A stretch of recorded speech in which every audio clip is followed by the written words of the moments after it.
Were you surprised that Aaron Rodgers and the Packers offense handled this Rams defense so easily?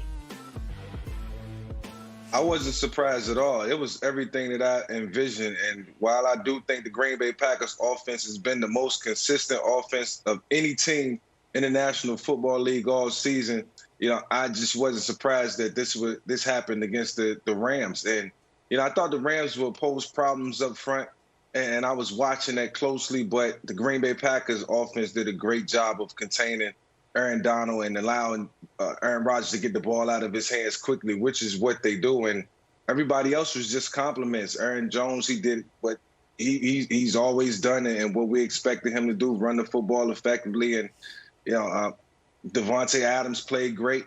And I want to, at some point, Brandon, can you please elaborate on Scantling and Lazard? Because I think those two guys have stepped up tremendously throughout the year, and they don't get enough credit. And people are always saying Aaron Rodgers needed number 2 receiver. He needed another guy that he can count on other than Devontae Adams. But, those guys always show up. Post routes, go routes. Is it the speed? Is it what is it? The ability to make big plays? I think both of those guys have it enough to be effective, in the NFC Championship game and if they make the Super Bowl.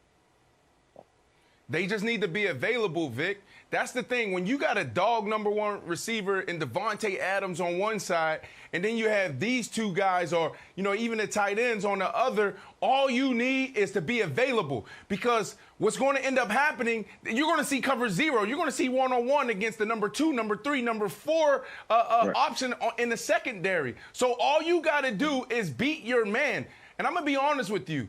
I used to tell Eric Decker, I used to tell him all the time when he was with the Jets, like, bro, on first and second down, they're doubling me. Everywhere else is cover 0. So those go routes, those shot plays, putting the wide receivers in the slot, running the goes from there, it's literally lights out for you. If you beat him, then there's no one behind you. So I just think those guys just need to continue to be available. They just literally need to catch the ball. But I do want to say this, right? And I'll give my football analysis really quickly, because this, to me, was less about football, more about mindset. And for the last couple of weeks, I've been saying that. Like, we don't talk enough about mindset when we talk about sports on TV. It's all about X's and O's. We want to peel back the layers with the stats, and we don't understand the dynamic between what's going on in these players' head between the ears. So from a football perspective, why did this happen? Because the thing that you do well, you didn't do well in this game. Look at Aaron Rodgers. I'm gonna show you a clip of Aaron Rodgers post game.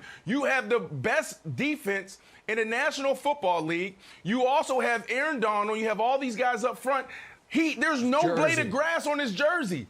Look at the white. Look at the 12. There's nothing on his chest. There's nothing on his arms. Like, the dude is super clean. And Will Blackman, he's the one that pointed this out right after the game. You had 0 sacks. You had 1 quarterback pressure. So from a football perspective, that's why you lost this game. But now I'm pushing the conversation forward, going to mindset, Wilds. Aaron Rodgers, you got to understand what he's dealing with. You just drafted a quarterback.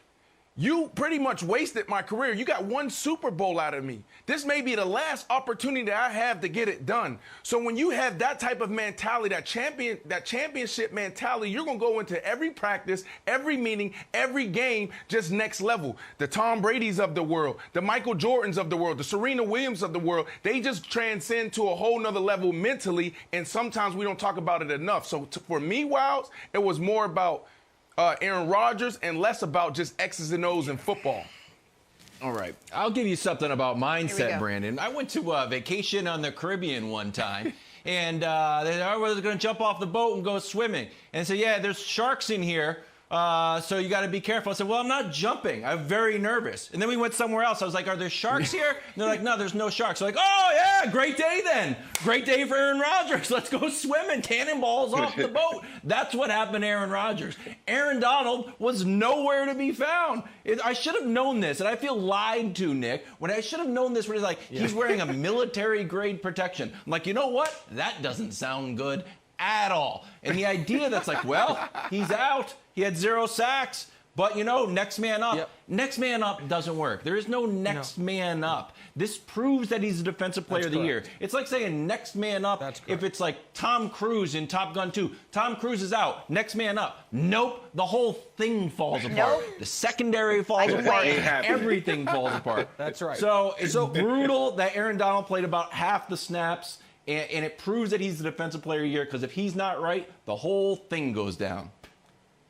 That's the right take, Wilds. Now, I think the Packers would have won anyway, but it would have been a totally different game. But I think Aaron Donald's value has never been on further display than it was this weekend. I think, with no disrespect to Aaron Rodgers, I think a lot of people would argue the two best players in the whole league are Patrick Mahomes and Aaron Donald. And this weekend, we got to see how both of their teams looked with all that talent, with all that great coaching, with all those weapons, with Jalen Ramsey, whomever, when those two guys are out. And it's like, the Chiefs score 0 points once Mahomes goes out of the game, except for a field goal on the drive that he got him downfield. The Rams, #1 defense in everything all year. Aaron Donald's out there, the Packers hang 30-plus on him. I do think this was the best evidence, Jenna, that we've had to date, more than a 3-sack game, that this guy is so great and so much better than the second best defensive player, because the moment he was out of there, the Rams had no chance whatsoever. And so I feel bad for Wild's pick. I still think the pick would have lost, but it was drawing dead the moment Aaron Donald wasn't 100%. Oh, yes, very quickly. Thanks for watching. Subscribe here to get the latest from the show. Also, be sure to check out more of the best clips from First Things First, or go watch a few segments from our other shows on FS1.